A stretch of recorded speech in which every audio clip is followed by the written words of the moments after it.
My name is Mason Goldman. There was a time when I thought I had everything I could ever want. A stunning wife named Ella, two amazing kids, Ethan and Lily, and a thriving career as an architect right in the heart of Chicago. We seemed like the perfect family. Friends often said they were jealous, and even strangers would smile at us like we were something out of a magazine. I truly believed we had it all. But while everything looked ideal on the outside, small cracks were starting to show. At first, they were easy to miss. But soon, they became too obvious to ignore. It began with the little changes. The kind you usually shrug off because you trust your partner. Ella and I had been together for 14 years. Life was hectic with jobs, school events, and keeping the house running, but I really thought we were happy. She worked as a project manager for a small but busy marketing agency. Her job had always been demanding, so late hours and occasional trips weren't anything new. But lately, those late nights were happening more often. One Thursday night, just after I tucked Ethan and Lily into bed, I got a text from Ella. "Running late again. Work's been insane this week," she wrote. She'd sent messages like that before, but this time, it didn't sit right. I couldn't explain why, but something about it felt off. When she finally came through the door, it was almost midnight. She looked perfect, makeup still fresh, perfume still lingering, not a single hair out of place. "Hey," she said with a quick smile, barely looking at me before putting her bag down. "Long day." "I can tell," I said, watching as she moved straight to the kitchen and poured herself some wine. "Everything all right?" "Yeah, just swamped with this new campaign." "You know how it gets," she replied, brushing it off like it was nothing. "I'm wiped," she added, giving me a kiss on the cheek before heading upstairs to shower. She left me alone in the kitchen, the lights low and quiet pressing in around me. As I cleaned up the kids' plates, I couldn't shake the weird feeling in my gut. Was it the way she didn't really look at me? Or how her words seemed practiced, like she'd said them 100 times before? I tried to tell myself I was just being paranoid. Ella had never given me a reason not to trust her. But over the next few weeks, the strange little details started stacking up. She started dressing differently, more polished, more revealing. Clothes I hadn't seen in years were suddenly back in rotation. She put extra time into her makeup, and she was wearing perfume even on regular workdays. When I noticed and said something, she'd smile, but her eyes didn't match the smile. They looked far away, disconnected. One Saturday morning, she was getting ready for her yoga class. She wore brand new leggings and a tight tank top that hugged her curves more than usual. "You look really good," I said, standing in the doorway, arms crossed. "Thanks," she replied casually, tying her hair into a loose bun. "Kendra's been pushing us harder lately. Gotta keep up." She gave me a quick kiss and grabbed her water bottle before heading out the door. I stood there, watching her walk away, and something inside me twisted. Was I just being insecure? Or was she actually pulling away from me? Ella used to talk openly about her job and her friends. Now, it felt like she was constantly keeping things to herself. That night, while we were on the couch watching a movie, her phone buzzed beside her. She glanced at her phone, then quickly flipped it over and placed it face down on the coffee table. "Who was that?" I asked casually. "Oh, just Rachel from work," she said, brushing it off with a wave. "She's got more questions about the campaign." The answer made sense on the surface, but the way she wouldn't meet my eyes made my chest feel tight. For the first time in our marriage, I felt real doubt creeping in. I kept telling myself it was nothing. Ella had always seemed honest. I never had a reason to question her until now. But once that seed of suspicion was planted, it started to grow fast. A few days later, she was upstairs helping Lily with homework when her phone buzzed again on the kitchen counter. I didn't plan to look, but my eyes drifted toward it. A message lit up the screen. It was from someone named Mark H. "Great seeing you this morning. Looking forward to next time." I stood there, frozen. Who the hell was Mark H? Why was he sending friendly messages to my wife like they had a routine? The text wasn't explicit, but it felt too familiar, too comfortable. When Ella came back downstairs, I tried to keep it cool. "Hey, who's Mark?" I asked like it was nothing. She blinked in surprise, but only for a second. "Oh, he's new at yoga," she said with a quick laugh. "Kendra introduced us. He's harmless. Married, even." "Just wondering," I said with a forced smile. "His name popped up on your screen earlier." Her smile tightened for a split second, then she shrugged. "He's just friendly. Nothing to worry about." I wanted to believe her. I really did. But something about the way she brushed it off so quickly didn't sit right with me. Was I reading into things too much? Or was she downplaying something I needed to pay attention to? The doubts kept building. Every late-night message, every whispered call, every excuse about staying at work, all of it started to look like part of a bigger picture. I kept trying to shove the thoughts away. I reminded myself of the woman I thought I knew, the one I married. But that sinking feeling in my gut only got worse. One evening, she was working on her laptop at the dining table. I sat nearby, pretending to read a book. In reality, I was watching her. She kept checking her phone, screen lighting up every few minutes. Her focus was off. Her eyes kept drifting, like her mind was somewhere else. Eventually, she closed her laptop and came to sit beside me. She leaned in, kissed my cheek, and asked, "What's on your mind?" "Nothing," I lied, smiling at her. "Just thinking how lucky I am." She smiled back, but it didn't quite reach her eyes. It flickered for a moment, then faded. "I'm lucky too," she said softly, but it didn't sound like she meant it. That night, while she slept beside me, I lay awake staring at the ceiling. My thoughts were racing. I couldn't escape the feeling that the woman next to me, the mother of my children, was hiding something big, something that could blow our life apart. The next week, the unease didn't leave me. It followed me everywhere. Even though Ella acted normal, I couldn't stop noticing the little things. Her glances, her mood swings, the way she was always too busy to talk. But I kept coming back to that one message from Mark H. And the way she laughed it off like it was nothing. Was I imagining things? Or was this the truth finally cracking through the surface? On Wednesday, I made a decision. I left work early. I told myself I wanted extra time with Ethan and Lily, but that wasn't the real reason. I wanted to catch Ella off guard. She told me she was staying late at the office every night that week. I wanted to know if that was true or just another lie. When I walked through the front door, I heard laughter. Ethan and Lily were in the living room, sitting on the floor surrounded by toys. "Hey, Dad," they shouted together, their faces lighting up. "Hey, guys," I said with a smile as I dropped my bag by the door. "Where's Mom?" "She's upstairs," Lily answered, still focused on her dollhouse. "She said she's getting ready for some work thing." A work thing? That wasn't what she'd told me this morning. I walked up the stairs slowly, my heart pounding harder with every step. When I reached our bedroom, the door was slightly open. Through the crack, I saw her in front of the mirror, putting on lipstick. She was wearing a tight black dress I hadn't seen in years, the kind she used to wear when we went out for special nights together, back when things felt real. "Going somewhere?" I asked, stepping into the room. She jumped and spun around, her eyes wide. "Mason, you're home early." "Yeah," I said, leaning on the doorframe.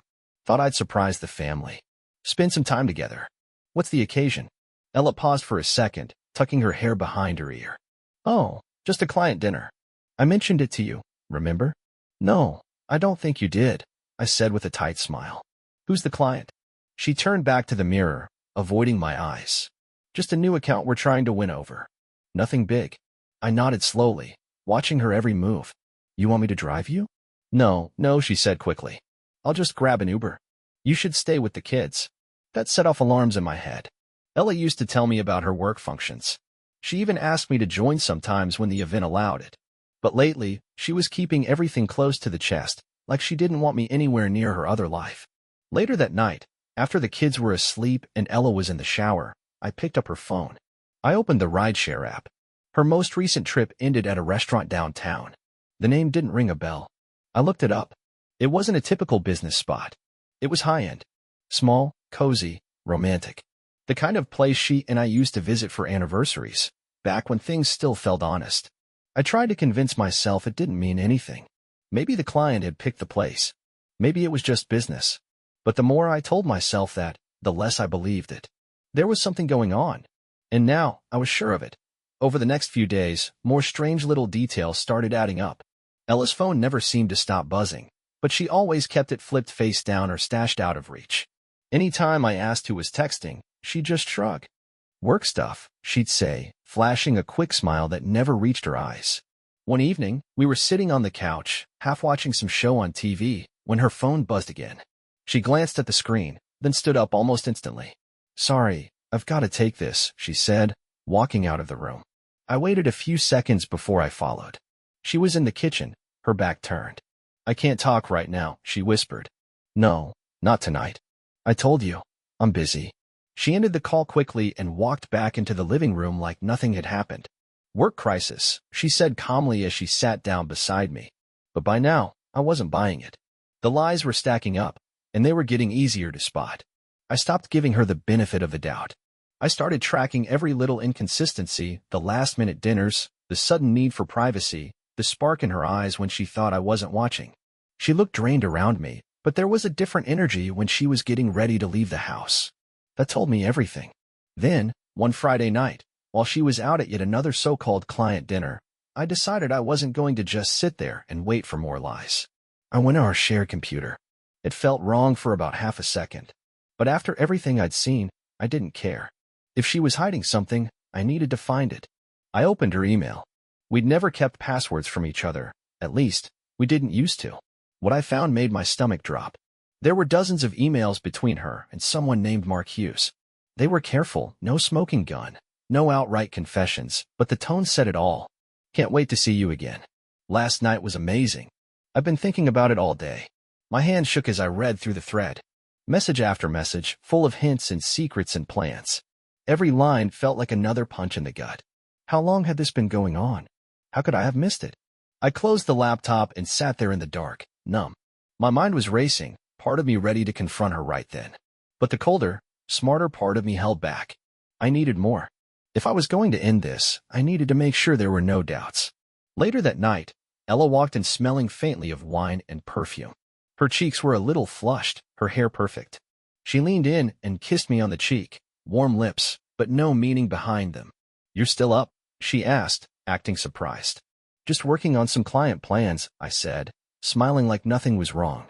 "How was dinner?" "Good," she said, slipping off her heels and stretching. "Exhausting, but good. I'm heading to bed." "All right," I said, still smiling. But behind my eyes, something had shifted. I wasn't playing along anymore. I was watching, planning. I watched her walk away, the weight in my chest heavier than ever. The woman I once trusted with everything, the woman who gave me 2 beautiful children, was slipping through my fingers. And I didn't know if there was any bringing her back. That weekend, after reading those emails, I couldn't stop thinking about them. Every line between her and Mark Hughes stayed burned into my memory. Each message was like a cut that refused to heal. I felt sick every time I looked at her, but I kept pretending everything was fine. If I confronted her too soon, she'd just twist the truth. No, what I needed now was something solid. Something she couldn't lie her way out of. Saturday morning, over coffee, Ella casually mentioned she'd be going away for the night. "Work retreat," she said, sipping her drink while Ethan and Lily finished breakfast. "Just some team building and planning. We'll be at a resort about an hour outside the city." I nodded, hiding my unease behind a forced smile. "Sounds productive. You'll be okay with the kids, right?" she asked, giving me a soft smile. "Of course," I replied, calm and collected. "Enjoy yourself." That whole day, I kept myself busy with the kids. We went to the park, played some board games, and even made pizza from scratch. I tried to stay in the moment for them, but inside, I couldn't stop thinking about Ella. Was she really with her team? Or was this just another lie? That night, after I tucked the kids into bed, I sat down at my desk. I opened the location sharing app we had installed a few years back. We'd added it for family safety, getting separated during vacations, traffic issues, that kind of thing. She almost never used it, and I was sure she'd forgotten it was even on. Her location came up right away. She wasn't anywhere near a resort. She was at a boutique hotel downtown. My stomach dropped as I stared at the screen. There was no way this was part of a company retreat. I looked up the hotel online. The photos told me everything. It was sleek, modern, private. The kind of place couples go to get away, not coworkers planning a marketing campaign. I sat in silence for a long time. My head spinning. My hands shaking. I wanted to drive straight there, burst through the door, and catch her in the act. But I knew that wouldn't end well.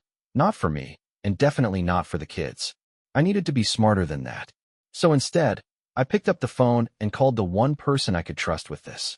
My best friend, William. We'd known each other since college. Roommates, best men at each other's weddings. If anyone could help me think straight, it was him. "Mason," he answered, groggy. "It's late, man. Everything okay?" "I need to talk," I said, my voice tight. "It's about Ella." That woke him up fast. "What happened? Are you all right?" "Not really," I admitted. "I think she's cheating on me." There was a long pause on the line. "You're sure?" he asked quietly. "I found emails," I said, my voice cracking. "And tonight? She told me she was on a work retreat, but she's not.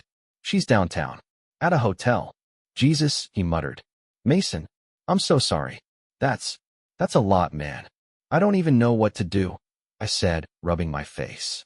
I don't want to believe it, but it's all adding up. I can't keep pretending anymore. You need real proof, William said, his voice firm now. If you go at her now, she'll just lie. She'll flip the story. But if you have something solid, something she can't deny, she's done. He was right. As much as I hated the idea, there was no way around it. If I wanted the truth, if I wanted to protect myself and the kids, I had to see it with my own eyes. The next morning, I made a call. A quiet favor to someone who owed me one. One of my clients, Joseph, ran a private investigation firm. I'd never thought I'd need his kind of help, but I knew he was sharp, and more importantly, he was discreet. When I explained what was happening, he didn't waste time with questions. I'll get someone on it today, Joseph said. We'll start with the hotel. If there's anything to uncover, we'll find it. By Sunday evening, Ella was back home, acting like nothing had happened. She smiled, kissed me on the cheek, and asked how the weekend had gone with the kids. Great, I said, keeping my voice steady. They missed you, though. She laughed lightly. I missed them too, she said, then added with a smile. And I missed you. Her words hit like acid. I wanted to believe them, to hold on to some piece of the life we used to have. But there was no trust left. Only the weight of what I already knew in my gut. 2 days later, the investigator's report landed in my inbox. And with it, the last bit of doubt I had was wiped away.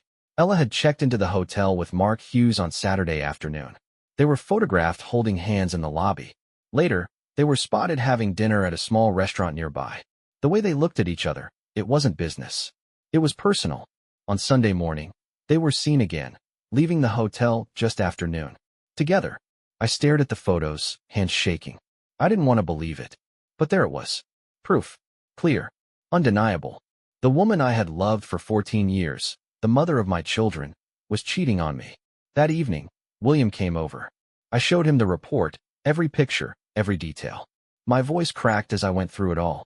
I don't know what to do, I said, collapsing into the couch. You don't have to decide tonight, he said, putting a hand on my shoulder. Take a breath. Think it through. Think about what's best for you and the kids. But deep down, I already knew. There was no coming back from this. The damage was done. Too much had been lost. Ella didn't just lie. She destroyed something sacred, something I didn't even know was fragile until it shattered. Later that night, she came home and kissed me like nothing had changed. Good night, she said softly before heading upstairs. I couldn't even look at her. I sat alone in the dark, staring at the photos again. My whole body felt numb. I kept asking myself how I missed it. How the woman I trusted had become a stranger living in my house. And then something inside me changed. Just like that. The life I thought I had. The happy family. The perfect marriage. It was gone. And I wasn't going to pretend anymore. If Ella had destroyed our life, I wasn't going to let her walk away without consequences. I didn't know exactly how I'd confront her yet. But one thing was certain. This wasn't over. The weight of her betrayal followed me everywhere, like a shadow that wouldn't lift. Every day felt heavier, like the walls in our home were closing in, choking the air out of me. I kept up the act, smiling through breakfast, pushing through work meetings, making small talk at dinner. All the while, the truth of her affair ate away at me like rot under the surface. By Thursday night, I couldn't take it anymore. I decided it was time to face her. No more pretending. No more playing dumb every time she kissed me or called me honey, like everything was fine. She broke us, and she was going to face what she'd done.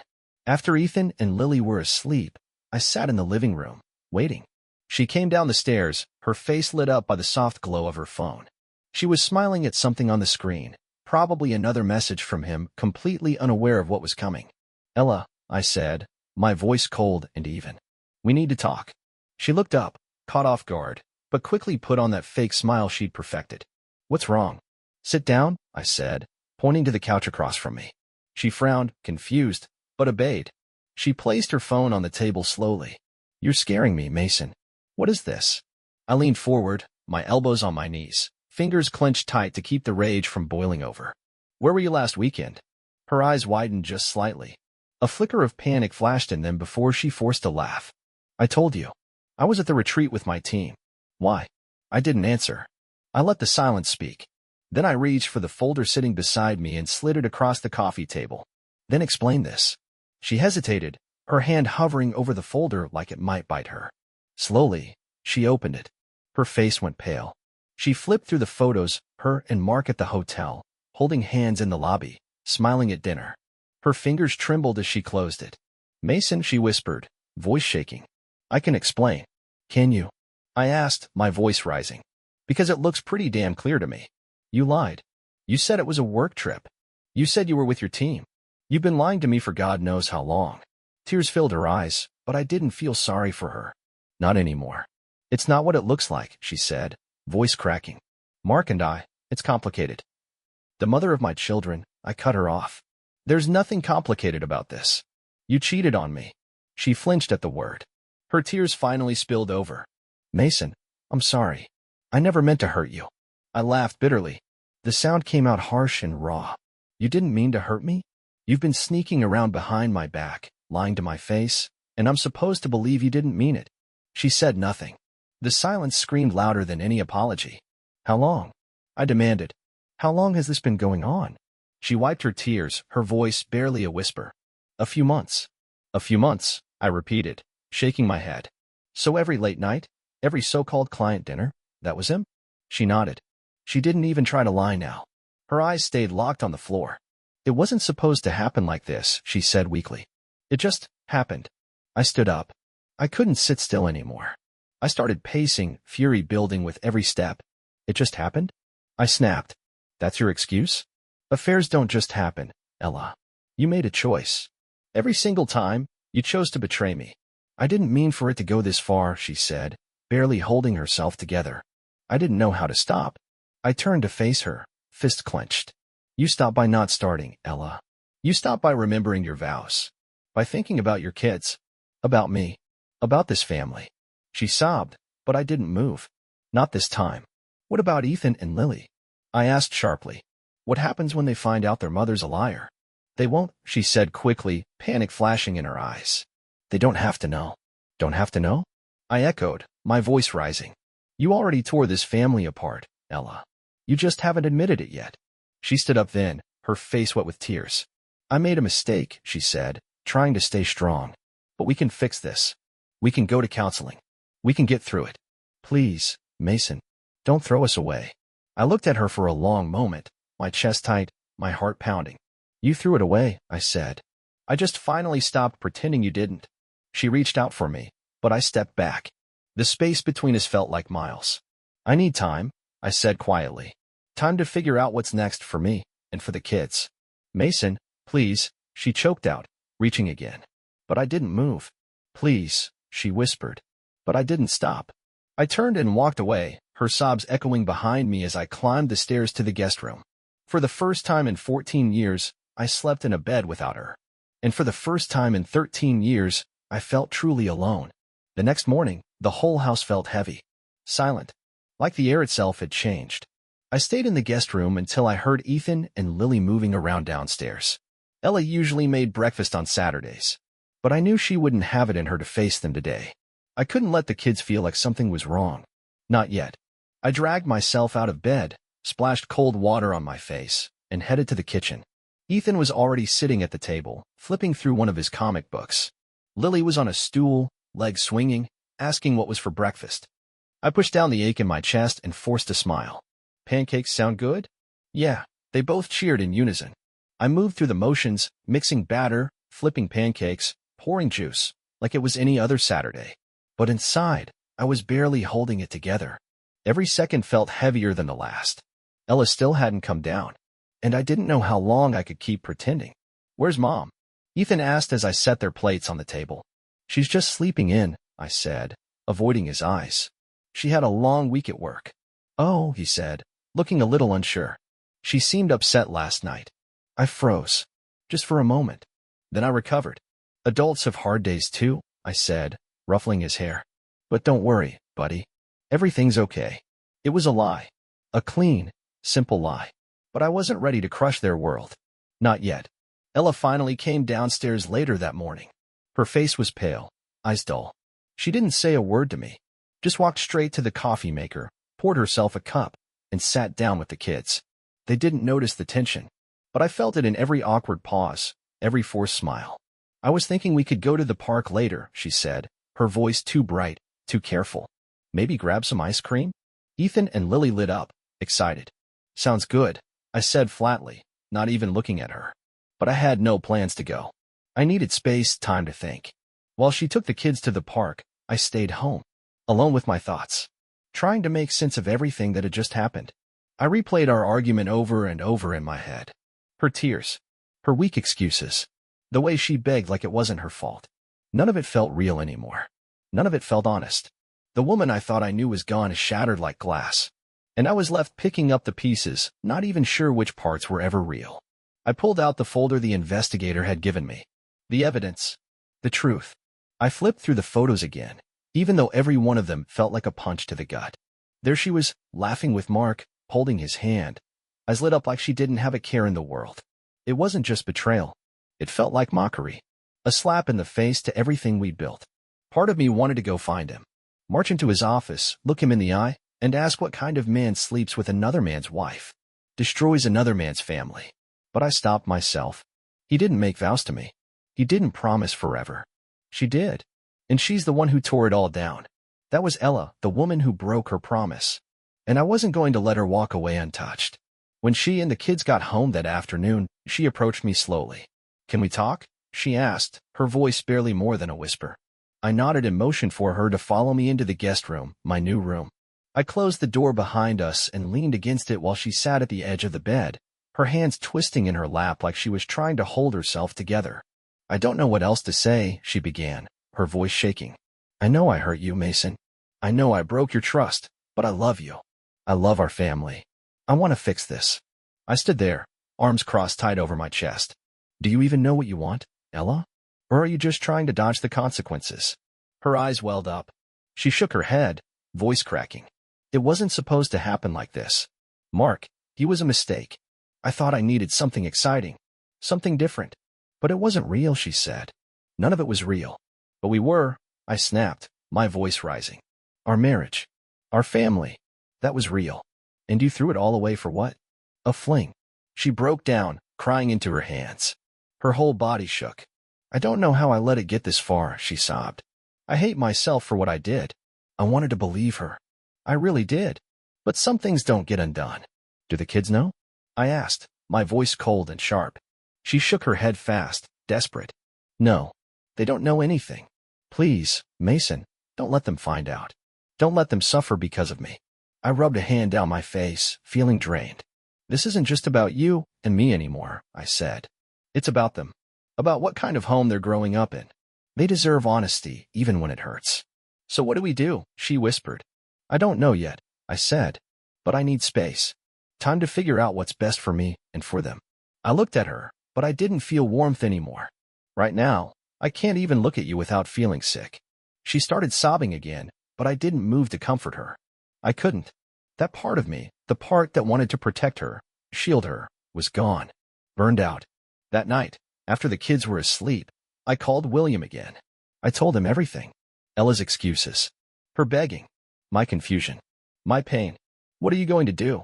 He asked when I finished. I don't know, I admitted. Part of me still wants to hold this family together. But another part knows I'll never trust her again. You don't have to decide now, he said gently. Just take it slow. Do what's right for you and for the kids. I nodded, even though he couldn't see me. Thanks, William. I don't know how I'd get through this without you. Anytime, he said. Just hang in there. You'll get through this, Mason. I ended the call, but the darkness in the room felt heavier than before. Like everything I thought I knew about my life had collapsed, and I was standing in the rubble alone. The next few days were the hardest I've ever faced. Living under the same roof as Ella felt like a sentence I hadn't earned. Every glance, every short conversation was full of tension, and the weight of her betrayal hung between us like smoke that wouldn't clear. For the kids, I kept things together. I smiled when they smiled. I laughed when I had to. I drove them to school, helped with homework, did everything I could to keep their world intact. Ethan and Lily seemed unaware of the storm around them. Their innocence was the only thing that kept me grounded. Ella and I passed each other like strangers. Quiet car rides. Awkward handoffs. Dead eyes and fake smiles. At night, I went back to the guest room. She went to our bed, and the silence between us grew deeper. By Wednesday, I knew I couldn't keep floating in this fog. I needed a plan. I needed direction. I had let myself sit in the pain long enough. Now, it was time to take back control. That evening, after the kids were in bed, I called Ella into the kitchen. She looked worn down, pale, eyes puffy and red. But I didn't care. I wasn't here for her feelings. I was here for answers. I've been thinking, I said, voice calm but steady. We can't keep living like this. She nodded, eyes on the table. I know.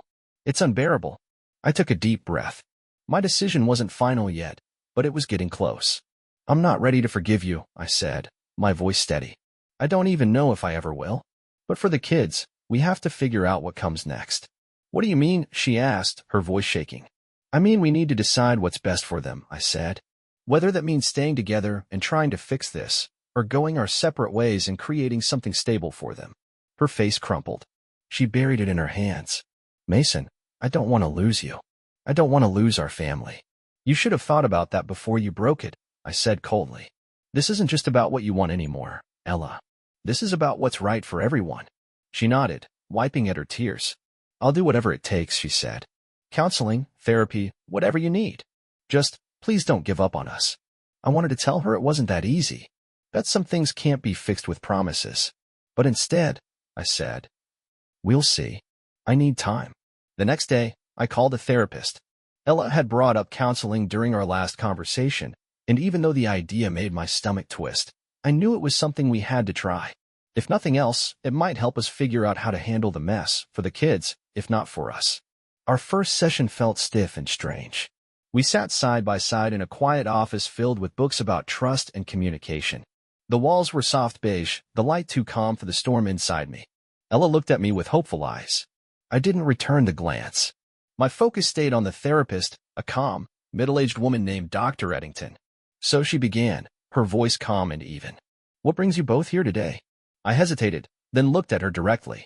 My wife cheated on me, I said flatly. And I don't know if I can forgive her. Ella flinched, but said nothing. Dr. Eddington nodded slowly, not surprised. That's a deep betrayal, she said gently. It's normal to feel anger, pain, and doubt after something like that. But coming here tells me you're open to exploring those emotions and maybe figuring out what's next. I leaned forward slightly. I don't even know if I want to save this marriage, I admitted. But we have 2 kids. And they're my priority. They're mine too, Ella jumped in, her voice quick and shaky. I never meant to hurt them. I swear. Dr. Eddington turned to her. Ella, can you tell me why you think the affair happened? Ella's face tightened again, and she took a shaky breath. I don't know, she said. I felt lost, like I wasn't enough. Like my life had turned into something so predictable. Mark made me feel alive. Like I mattered again. Her words cut deep. But I stayed quiet. Dr. Eddington nodded, calm and steady. Feeling stuck or unappreciated in a relationship is common. But cheating is still a choice. It's one way to handle those feelings, but it causes real pain. How do you feel about that now? I hate it, Ella whispered, her voice cracking. I hate myself for what I did.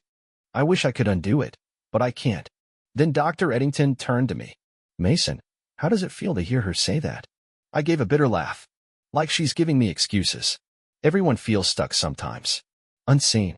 But not everyone decides to destroy their family because of it.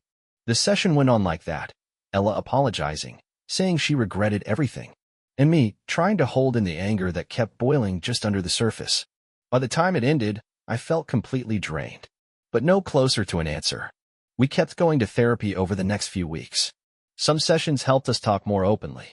Others just circled back to the same arguments, the same pain, over and over again. At the same time, I quietly started speaking to a lawyer, just to know my options. I wasn't ready to file for divorce, but I couldn't ignore it either. Ella kept trying to win me back. She made my favorite dinners.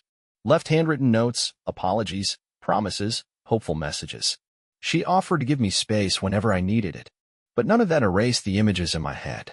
Her with Mark. Laughing. Touching. Hiding. The betrayal was burned into my memory like a scar.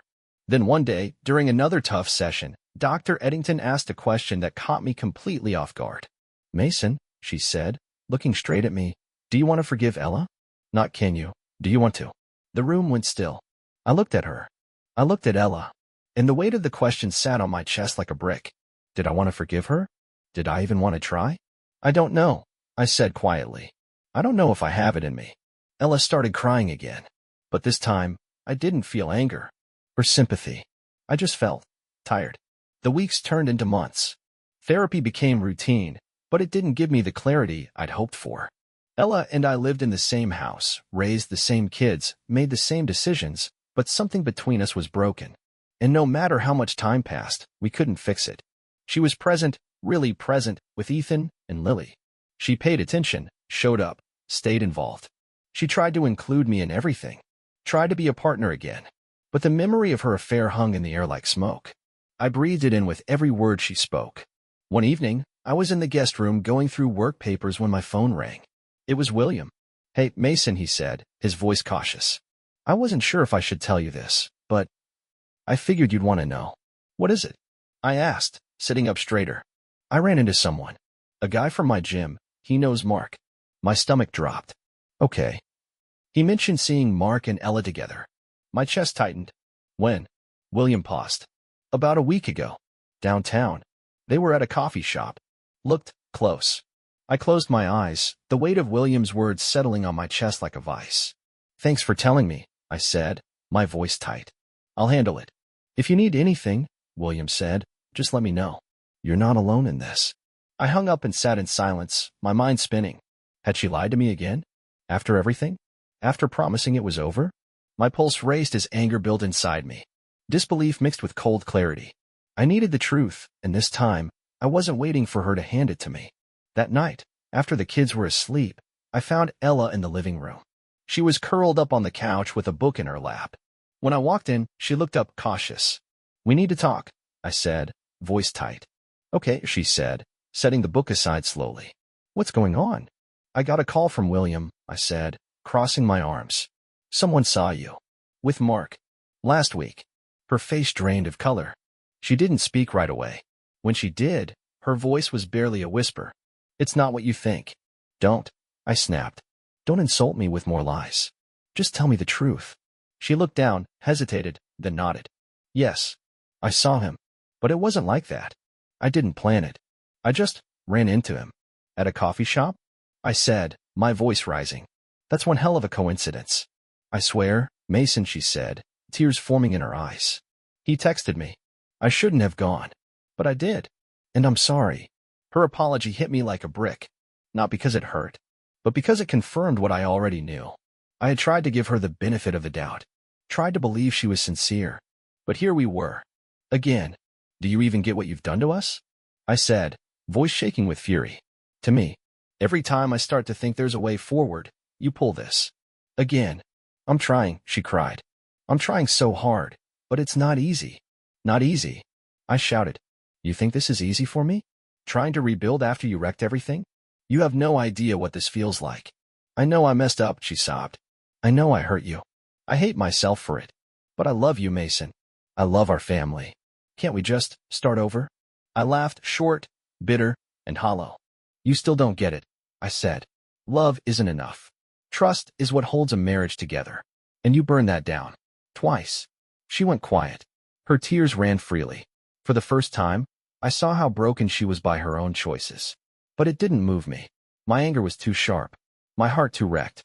There was no forgiveness left. The next day, I called the lawyer I'd spoken to weeks ago. It wasn't a decision I made lightly, but it was the right one. I couldn't live in this cycle anymore. Suspicion, betrayal, apology, repeat. It was slowly killing me, and I couldn't let it drag me down any further. I sat in the office, calm but cold. I laid everything out. The affair, the broken promises, the recent lie. "I just want to protect my kids," I said. "That's my priority now. Whatever happens, they're my top priority," I told the lawyer, my voice firm. She nodded, her expression kind but professional. "We'll make sure of that." "Have you spoken to Ella yet?" she asked. "Not yet," I admitted. I needed to understand my options first. She slid a folder across the desk. "Take your time. When you're ready to move forward, just let me know." As I left her office, a strange mix of emotions followed me out the door. Relief, sadness, fear. This wasn't the life I had planned, but it was the one I had now. And for the first time in a long time, I felt a sliver of control returning. That evening, once Ethan and Lily were asleep, I asked Ella to sit down at the kitchen table. She looked at me nervously, already sensing what was coming. I went to see a lawyer, I said, voice steady.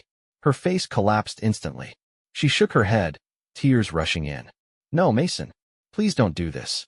I can't keep doing this, I said, meeting her eyes. I can't pretend everything's fine when it's not. I've tried. I've really tried. But I can't trust you anymore. And without trust, there's nothing left. But what about the kids? She pleaded. What about our family? They'll always have us, I said. But they deserve better than this. They deserve a home that's honest. A home without tension and silence and hidden pain. This isn't healthy for them or for us. She broke down, sobbing. But I didn't move. I didn't waver. My decision was made. And for the first time in months, I knew it was the right one. The hardest part wasn't telling Ella I wanted a divorce. The hardest part was telling Ethan and Lily. Every time I looked at them, I felt this crushing weight. Guilt. Failure. This wasn't what I ever wanted for them. But keeping them in a house full of broken pieces wasn't the answer either. A few days later, we sat down with them. It was a quiet Saturday afternoon. No distractions. Just the four of us. Ella had insisted we do it together. And while I didn't want to sit beside her for this, I agreed. The kids needed to see we were still a team when it came to them, even if our marriage was ending. Ethan and Lily sat on the couch, their little legs dangling. They looked up at us, curious, confused. What's going on? Ethan asked, his voice small. I looked at Ella. She nodded slightly. I knelt in front of them, trying to find steady ground. Mom and I need to talk to you about something important, I said gently. Are we in trouble? Lily asked, clutching the hem of her dress. No, sweetheart, I said, reaching for her hand. You're not in trouble at all. But there's something we have to tell you. Ella cleared her throat, her voice shaky. Your dad and I, we've decided that it's best for us to live apart. The words hit like a wall. The air felt heavier. Ethan frowned. What do you mean? Like a separation?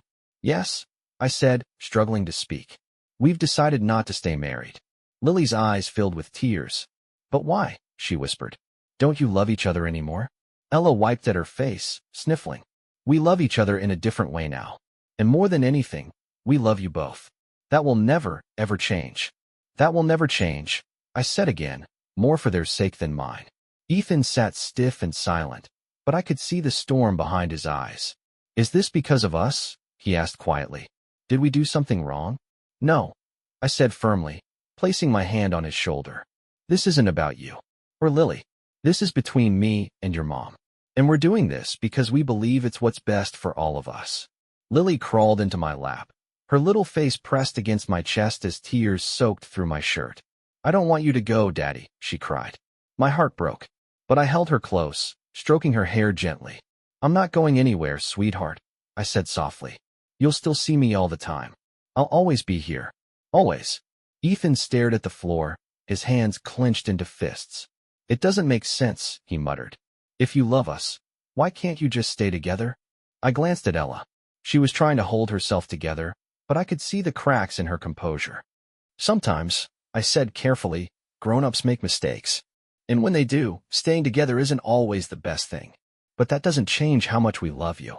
That part will never change. The conversation dragged on for what felt like hours. Ethan and Lily asked questions, cried, held on to us. They tried to understand why everything was changing. By the end, I felt emotionally wrecked, but strangely relieved. The hardest part, telling them, was over. The weeks that followed were a blur of planning, packing, and painful goodbyes to what life used to be. Ella and I agreed on joint custody. The kids would split their time between us. It wasn't ideal, but it was fair. I found a small house just a few miles away. Close enough to stay involved. Far enough to have space. Packing up my things felt like tearing pages out of a book I used to love. Every item went into a box, photos, books, clothes, and each one carried a memory. A version of the family we once were. Some things I could toss without blinking. Others, not so easy. The wedding album stayed buried in a closet. I couldn't bring myself to look at it. Ella helped where she could. She stayed respectful, helpful, soft-spoken. But our conversation stayed short, and I kept my distance. She looked worn down, sad. And while part of me felt sorry for her, another part, maybe the bigger part, still couldn't forgive her. Not yet. Maybe not ever. The first night in my new place was one of the loneliest I've ever known. After settling Ethan and Lily into their rooms for their first weekend with me, I sat alone in the living room, surrounded by boxes, surrounded by silence. The house didn't feel like mine. It felt hollow, temporary, like I was only passing through. And I couldn't help but wonder, is this what the rest of my life is going to feel like? That's when William showed up. No warning, just a knock on the door. He stepped inside with a six-pack in one hand and a pizza in the other. Thought you could use some company, William said, dropping a pizza and a six-pack on the coffee table. I gave him a tired smile. You're a lifesaver. We sat in the living room, eating, talking about anything but the divorce. For a few hours, I let myself forget the weight of everything. I just sat with a friend, and that was enough. When he got up to leave, he clapped me on the back. You're stronger than you think, Mason, he said. You'll get through this. I nodded. I wasn't sure I believed him, but as I locked the door behind him and shut off the lights, I felt something flicker deep inside. Maybe he was right. Maybe this was the start of something new. Adjusting to life on my own wasn't easy. Every day brought a new challenge, a fresh reminder of how much had changed. Mornings were the hardest. Waking up in an empty house. The silence pressing down like a weight on my chest. On the days I had Ethan and Lily, the place came alive. Laughter, noise, joy. But on the days they were with Ella, the quiet was unbearable. I buried myself in work. My firm was gearing up for a big project, a new community center downtown. I poured myself into it, staying late, obsessing over every blueprint and design. My coworkers noticed, but no one asked. Maybe they figured I was just busy, or maybe they knew not to dig too deep. One afternoon, as I was finishing a presentation, my phone buzzed. Ella, can we talk soon? I'd like to discuss how we're handling holidays with the kids. I stared at the screen, heart tightening. Even now, hearing from her brought a pit to my stomach. But we couldn't avoid this. Thanksgiving was coming. Me, sure. Let me know when you're free. Her reply came quickly. Ella, tonight? After the kids are asleep? I hesitated, then replied. Me, okay. That night, after dropping off Ethan and Lily at her place, I sat in the car for a while, gathering myself. When I finally knocked, she opened the door almost instantly. She looked tired, worn down, but she managed a small smile. Thanks for coming, she said softly. I gave a nod. Let's just get this over with. We sat at the kitchen table, familiar, heavy with memories. So many dinners, so many holidays. The ache hit hard, but I kept my focus. I was thinking, she began, folding her hands, maybe we could do Thanksgiving together. For the kids. I frowned. You mean all of us? Here. Yes, she said quickly. I know it's unconventional, but I think it would mean a lot to them. They've had such a hard time. Maybe if they see us still trying, still being a team, it would help. I wanted to shut it down. I didn't want to sit beside her and pretend everything was fine. But then I thought about Ethan, about Lily, the confusion, the tears, the questions. I'll think about it, I said. Relief washed over her face. Thank you, Mason. That's all I'm asking. The next few weeks passed in a blur. Work, kids, routine. I tried not to think too much about Thanksgiving. When I finally told the kids, their faces lit up. Does this mean you and Mom are getting back together? Ethan asked. No, buddy, I said gently. It just means we're still a team for you and your sister. That part won't change. Thanksgiving came, and it was strange. Ella had decorated like she always did, pumpkins, fall leaves, the smell of turkey in the air. The kids were buzzing, showing me their school crafts, excited just to have us both there. For a while, it felt almost normal. Ella and I worked together to set the table, even laughed a little at old memories. But every smile had an edge. We both knew this was temporary. During dinner, Ethan and Lily were all smiles. I forced myself to laugh, to play along. Afterward, while the kids watched a movie, Ella and I cleaned up in silence. Thank you, she said quietly, for doing this. I didn't look at her. I did it for them. I know, she said, but it means a lot to me too. I said nothing. That night, when it was time to go, the kids clung to me. Do you have to leave? Lily asked, eyes wide. I'll see you this weekend, I promised, ruffling her hair. Be good for Mom, okay? They nodded. And as I walked out into the cold night, I felt their eyes on me, watching me disappear again. Driving home, I thought about how far we'd come since the day everything fell apart. My marriage was over. My family changed. But in the middle of all that loss, there were still moments of light. The way the kids smiled at dinner. The way they held on to me like I was still their whole world. Those were the moments that reminded me what mattered. The weeks after Thanksgiving were quiet, reflective. That holiday had drained me emotionally, but it also brought something else. Closure. For the first time since the truth came out, I felt like I could see the pain, instead of being swallowed by it. Ethan and Lily adjusted faster than I thought they would. Kids are stronger than we give them credit for. They loved the new house. I let them decorate their rooms however they wanted. Lily chose pastels and fairy lights. Ethan covered his walls in superhero posters and basketball players. Watching them grow into the space gave me hope. Maybe this fractured version of our family could still be something good.